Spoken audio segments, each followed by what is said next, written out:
Hello guys, welcome back to my channel. So चलिए चलते हैं अपने नेक्स्ट फाइव क्वेश्चंस की तरफ, जो कि है 21 टू 25। तो क्वेश्चन 21 कह रहा है कि David runs an web application and notices that he is paying for far more server space than is necessary. What AWS feature should David set up and configure to guarantee that his application automatically adds and removes server capacity to meet demand? तो David एक application run कर रहा है और उसको लग रहा है कि वो एक्चुअल से ज़्यादा प्राइस पे कर रहा है सर्वर स्पेस के लिए। तो उसको क्या फ़ीचर यूज़ करना चाहिए जो कि उसको जो उसके कॉन्फ़िगरेशन को ऑटोमैटिकली अप और डाउन करे डिमांड के हिसाब से। तो ऑप्शन ए ऑटो स्केलिंग। ऑटो स्केलिंग एक बहुत ही करेक्ट ऑप्शन है। लग रहा है मुझे इस केस के लिए, ठीक है? क्योंकि ऑटो स्केलिंग ही ऑटोमैटिकली सर्वर को स्केल अप या स्केल डाउन कर सकता है। इलास्टिक सर्वर स्केलिंग ऐसा कुछ होता नहीं है। तो ये ऑप्शन बी होगा नहीं। Option C elastic load balancing. Load balancing तो अगर इस केस के लिए नहीं यूज़ होगा, क्योंकि लोड बैलेंसर तो 2 सर्वर के बीच में ट्रैफ़िक के हिसाब से लोड को बैलेंस करता है। सो ये ऑप्शन भी करेक्ट नहीं होगा। और ऑटो साइज़िंग, ऐसा ऑटो साइज़िंग करके कुछ चीज़ नहीं होती है। So option A is the correct answer. Next question की तरफ चलते हैं। What are the benefits of AWS organization? AWS organization के क्या बेनिफिट्स हैं? सो ये थोड़ा थियोरेटिकल क्वेश्चन है, तो थोड़ा आपको इसके बारे में याद रखना पड़ेगा। इसमें थोड़ा एलिमिनेशन स्ट्रैटेजी में डिफ़िकल्टी होगा अगर आपको AWS ऑर्गेनाइजेशन के बारे में पता ही नहीं है। तो ऑप्शन ए है examines cost across all AWS accounts. So ये ऑप्शन गलत होगा, क्योंकि ये एग्जामिन नहीं करता है। एक्चुअली ये आपको एक कंसोलिडेटेड बिलिंग देता है, ठीक है? एग्जामिन नहीं करता है ये। कंसोलिडेटेड बिलिंग दे सकता है पूरे आपके AWS अकाउंट के लिए, बट एग्जामिन नहीं करता है कॉस्ट। सो ये ऑप्शन ए गलत हो जाएगा। Option B automate the creation and administration of AWS account. हाँ, तो इसके एक अच्छा एडवांटेज है कि ये क्रिएशन और administration of AWS account automate कर सकता है। सो ये एक सही ऑप्शन है। Option C manage access policies for various AWS account from a single location. हाँ, अगर आपको कोई भी एक्सेस पॉलिसीज चेंज करने हैं कोई भी AWS अकाउंट के, जो कि इसमें हो, आपका एक सेम अकाउंट में हो या फिर डिफरेंट अकाउंट में हो, सारे का आप क्या बोलते हैं एक्सेस पॉलिसीज एक जगह से आप मैनेज कर सकते हैं, जो कि है AWS ऑर्गेनाइजेशन से। सो ऑप्शन सी भी करेक्ट होगा। Option D none of this है। सो नेक्स्ट क्वेश्चन की तरफ चलते हैं। Question 23, if you are using an on demand EC2 instance, how are you being charged for? तो अगर आप एक on demand EC2 instance use करते हैं तो आपको चार्जेस किस बेसिस पे लगती है? तो अगर आप देखेंगे, you are charged per second at an hourly rate with no termination cost. हाँ, इसका एक बहुत अच्छा इंपॉर्टेंट प्रॉपर्टी है ऑन डिमांड का, कि उसमें टर्मिनेशन कॉस्ट नहीं लगता है। सो डेफिनेट, और आप जो आपको जो चार्जेस किया जाता है, चार्जेस लगाया जाता है, वो पर सेकंड एट आवरली रेट होता है। तो डेफिनेटली ऑप्शन ए मुझे करेक्ट लग रहा है। ऑप्शन बी भी पढ़ लेते हैं, बी सी और डी भी पढ़ लेते हैं। तो B, you are charge by hour and must pay a portion of the amount of ahead. नहीं, ऐसा कुछ नहीं होता है। आपको अमाउंट पहले कुछ नहीं पे करना पड़ता है, आप पे पर यूसेज ही करते हैं। तो ऑप्शन बी गलत है। Option C, you must sign 1 year और 3 ईयर कॉन्ट्रैक्ट एंड पे in advance.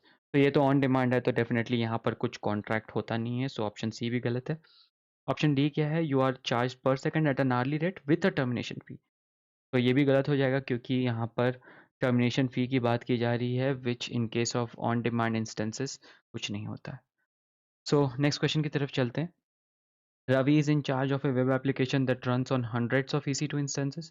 He is concerned that if something goes wrong with one of the servers, he will not be notified in a timely fashion. What solution you might provide to keep him informed about the state of his servers? सो रवि को एक in charge किया गया है web application का, उसमें hundreds of EC2 servers है। अब उसको एक टेंशन इस बात की है कि अगर कोई सर्वर के साथ कुछ प्रॉब्लम हो गया तो उसको नोटिफाई कैसे होगा। तो वो एक सॉल्यूशन बनाना चाहता है जिससे उसको एक नोटिफिकेशन आए थ्रू ईमेल या कुछ करके, कि अगर कुछ सर्वर में कोई इशू चल रहा है तो। सो उसके लिए उसको क्या करना होगा? A, set up an EC2 instance with custom script that will notify David if any problem arises. ये तो ऑप्शन गलत हो जाएगा, क्योंकि मान लीजिए जो EC2 इंस्टेंस आपको ईमेल भेज रहा है या नोटिफिकेशन दे रहा है वही डाउन हो गया, तब आप क्या करेंगे? आपको तो नोटिफिकेशन नहीं आएगा। तो ऑप्शन ए गलत है।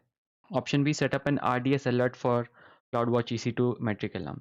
तो आरडीएस अलर्ट्स हम लोग क्यों लगाएंगे यहाँ पे जब EC2 इंस्टेंसेस या सर्वर्स की बात की जा रही है, क्योंकि आरडीएस तो डेटाबेस का है और यहाँ पे EC2 सर्वर्स की बात की जा रही है, सो डेफिनेटली आरडीएस अलर्ट तो गलत होगा। Option C, allow cloud trail to log and report any problems with EC2 instances. तो क्लाउड ट्रेल हमारा कोई सर्विस का मॉनिटरिंग नहीं करता है, वो सिर्फ ये मॉनिटर करता है कि कब कौन क्या कैसे और किस इंस्टेंस को और किस आईपी से यूज़ करता है। सो बेसिकली वो लॉग्स है उसके पास, लेकिन वो एप्लीकेशन को कौन कैसे यूज़ कर रहा है उसके लॉग्स होते हैं। सो उसके पास कुछ सर्वर डाउन या आपके लॉग्स नहीं होते। सो डेफिनेटली ऑप्शन सी भी गलत हो जाएगा। सो ऑप्शन डी हमारे पास बचता है, सेटअप है SNS notification for cloud watch EC2 matrix alarm. So definitely ये एक करेक्ट ऑप्शन लग रहा है, क्योंकि सिंपल नोटिफिकेशन सर्विस का यूज़ किया जा रहा है, जिससे कि डेविड रवि को एक ईमेल पहुंच जाएगा अगर कोई भी cloud watch EC2 metric alarm में डिस्टर्बेंस अगर देखा जाएगा, और अगर किसी सर्वर में इशू होगा और वो प्रॉब्लमेटिक हो जाएगा, तो ऑटोमेटिकली एक नोटिफिकेशन ट्रिगर हो जाएगा। So option D is the correct answer. 25th question की तरफ चलते हैं। Tony has developed a web application with its underlying infrastructure in US east 1 area, north Virginia. Tony देखता है कि मेजॉरिटी ऑफ ट्रैफिक जो है किसके वेबसाइट पे आ रहा है वो जापान से आ रहा है after a few months. What can Tracy do to best assist her Japanese users minimum latency to minimize latency. तो अगर बेसिकली क्वेश्चन ये है कि टोनी को एक वेब एप्लीकेशन दिया गया है, उसका अंडरलाइन जो इंफ्रास्ट्रक्चर है वो US ईस्ट 1 पे है, लेकिन जब उसका ट्रैफिक ऑब्जर्व किया जाया कुछ महीनों के बाद, तो पता चला कि वो जापान से ज़्यादा आ रहा है। तो अगर उसको जापानीज यूज़र को अगर लेटेंसी रिड्यूस करना है तो उसको क्या करना चाहिए? सो ऑप्शन ए है, copy the present VPC which is situated in US east 1 and request that AWS reallocate to region closer to Japan. So ये मुझे बहुत ही अच्छा ऑप्शन नहीं लग रहा है, तो इसलिए इसको अभी पार्क कर देते हैं साइड में। हम लोग नेक्स्ट ऑप्शन की तरफ चलते हैं। Develop and administer a complete duplicate copy of web application and infra in or near Japan. देखिए ये तो ऑप्शन तो मुझे गलत डायरेक्टली लग रहा है, क्योंकि डुप्लीकेट क्यों करना है जब आपको पता है कि अगर आपके सारे यूज़र्स जापान में ही है तो आप जापान में ही रिलोकेट कर लीजिए, बेटर है। उससे अभी करेक्ट ऑप्शन तो ए लग रहा है। C. Use CloudFront to create a CDN, ensuring that the appropriate content is cached at edge location nearest to Japan. ये एक बहुत ही ज़्यादा करेक्ट ऑप्शन लग रहा है मुझे, क्योंकि CloudFront यूज़ करके आप एक कंटेंट डिलीवरी नेटवर्क बना सकते हैं, और जहाँ पर एक अप्रोप्रिएट कंटेंट को आप कैश कर सकते हैं नियरेस्ट टू जापान लोकेशन पे। तो क्या होगा ना कि अगर कोई भी जापान के यूज़र्स अगर किसी भी फाइल को फ्रीक्वेंटली एक्सेस्ड फाइल जो कि कॉमन फाइल है, अगर उसको एक्सेस करना चाह रहे हैं तो उनके लिए बहुत इजीली और within milliseconds access हो जाएगा। तो ऑप्शन सी अभी तक का सबसे अच्छा और करेक्ट ऑप्शन लग रहा है मुझे। ऑप्शन डी की तरफ भी पढ़ लेते हैं। Build a CDN with a cloud cash ensuring that the appropriate material is cached at edge location near to Japan। अभी बिल्ड CDN नेटवर्क तो ठीक है बनाना है, लेकिन विद क्लाउड कैश ऐसा कुछ होता नहीं है, तो डेफिनेटली ऑप्शन डी भी गलत होगा। तो हमारा option C is the correct answer. So I hope आपको सारे क्वेश्चंस अभी तक के समझ में आ गए होंगे। अगर नहीं समझ में आए गाइस तो प्लीज़ फिर से देखिए और समझने की कोशिश करिए, क्योंकि यही और इसी टाइप के सिमिलर क्वेश्चंस आपको एग्जामिनेशन में देखने मिलेंगे। तो आई होप आपको सब कुछ समझ में आ गया होगा।